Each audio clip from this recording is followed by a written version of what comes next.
Hey, what's going on, guys? My name is Matthew. If you're new to the channel here, I run Shiny Mana Collectibles. It's a collectibles-based business right here in Alabama, and I run an eBay store, TCG Players store, vendors mall, booth at the local mall in town, as well as just recently running card shows, or not running card shows, but vending at card shows. So just ran my first one last week, and it was a great experience. If you haven't watched a video of me going over that, be sure to give that a watch if you'd like to see how my first card show setup was going. I'm going to show you guys today. I got a few interesting cards here, about 5 cards that I sold on my eBay store. I'm going to go over each one with you, how much I sold it for, try and kind of remember how much I paid for this stuff. Sometimes it takes a while to sell, so I'm not really sure what I paid for some of this stuff, but I'll take my best guess at estimating. So a good mix of stuff here too, a good variety of different cards, different games, different eras, that kind of stuff. So let's dive right in. If you do want to see more of this content of what's sold on eBay, how the business is going, and all that good stuff, if you'll just subscribe to the channel, follow me, whatever platform you're on, if you see this. And you know, we're trying to build this business into a legitimate income that I can do full-time. I'm not there yet, but we're getting there. So if you guys are interested in that kind of stuff, that kind of like content, showing the grind, showing what I'm doing, showing what's successful, what's not successful, and all that good stuff, just be sure to subscribe to the channel. All right, let's get into these cards. I'm going to start off with the 2 Yu-Gi-Oh cards I sold because they're a little less exciting, but we did sell this Magic Haribo. I love this card so much. It's one of my favorite cards. It's just adorable.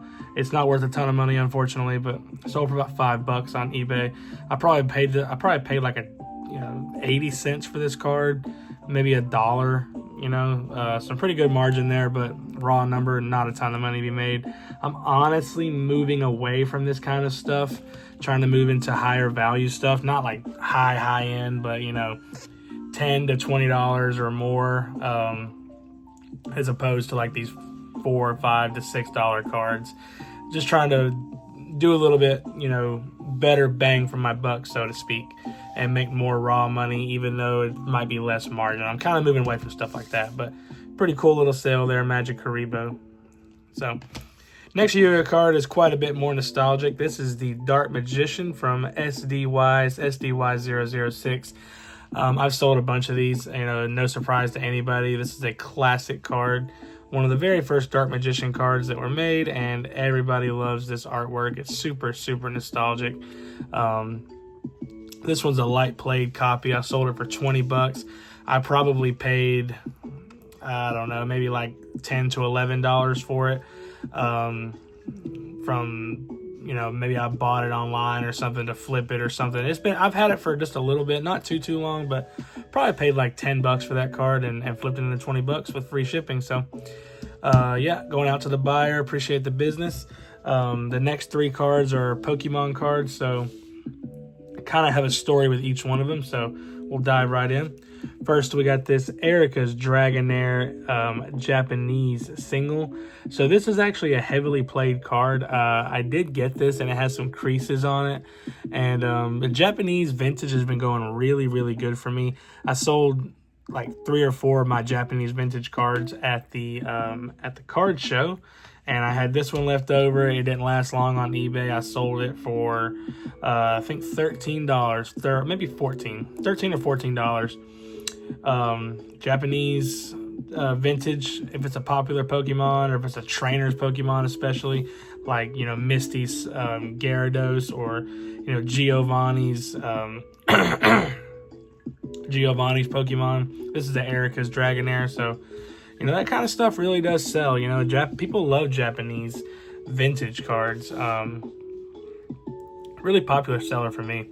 So, and they're much more affordable to get than the English ones are. The English cards can be crazy expensive if they're like decent condition. You're gonna pay up for those. But the Japanese, you can get them for a little cheaper. So I always recommend the Japanese cards. I personally had decent success with them, so can't beat them. The next card right here is this absolutely toast Dark Golbat. if you can see the creases, I'm trying to catch it on the camera. It's like these two big creases on the bottom right there. Yeah, that's good right there. This is from Team Rocket. I'm actually vintage master setting. I'm master setting this vintage, these WotC cards. So I bought this to put in my binders from the mall. It was a personal collection pickup, but I don't want anything too creased in the binders. You know, every time I looked in the binders to enjoy the collection, I'd see these creases and it would like immediately take my eyes away from the artwork and go straight to the creases. So I went through and took out this card. It was the only card like that in my collection. I do have some more played stuff in those binders, but nothing that like jumps out to you. You know, I might upgrade those cards in the future. But this was a really bad one and a really offensive to look at with these significant damage. So it has a swirl on it. Vintage swirls have been going crazy. I'm not gonna be able to capture it in the light, but it's in the top corner. It's really hard to get these things to show up on cameras. But got a swirl on it. Vintage swirls have been going just absolutely crazy lately. I personally love swirls on my vintage cards. I have a Slow King and a Suicune in my binders that have swirls on them, and really happy with those. I'm not going to sell those. So vintage swirls doing really good. And that card, I probably paid like $7 for it, and I ended up selling it for $14 because it has a swirl on it, or maybe $13. I probably didn't make too much money on it because I kind of paid up for it because it was a personal collection pickup, so I wasn't really looking for a flippable copy. But I ended up getting some money out of it anyway, so really good pickup there. And the buyer's going to get a good copy of that if they don't mind damaged copies in their binders. Personally, it's not for me, but yeah, Dark Gold Bats. Last card we got here is a very interesting one. This is a Mewtwo GX from Shining Legends, I believe, or Hidden Fates. I think it might be Hidden Fates, actually. Yeah, Hidden Fates Shiny Vault, Mewtwo GX.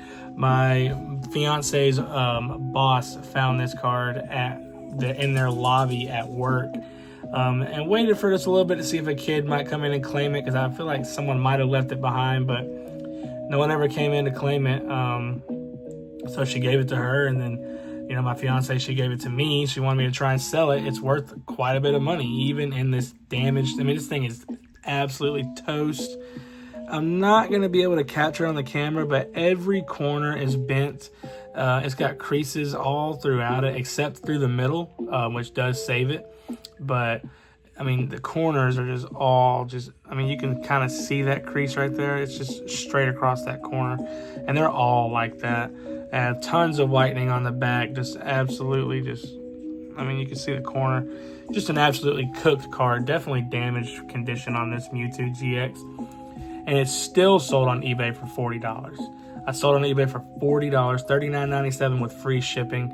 It sold in like literally 2 hours of me listing it. So I probably realistically could have got $50 for it because it sold a little fast, but I just didn't know what to really value it at because the comps were like kind of all over the place. But I got it for nothing, so I'm happy to let it go for $40. Personally, I love Mewtwo cards. I'd like to collect it, but again, I just don't really like getting super played stuff for the binders. It's just not really what I'm looking to collect. I want to be in the moderate played or better copies from my personal collection. So not a bad lot of cards right here. 5 cards sold on eBay, and some pretty interesting ones. So keep a lookout for these cards if you're out in the wild. If you're looking to source stuff, you know, I sold these cards for that amount. I have an established eBay account. I think I'm up to 116 followers on that thing, and I've got like 2.3 thousand items sold. So I'm definitely getting up there, and I'm really happy with how I'm building out the eBay and the vendors mall as well.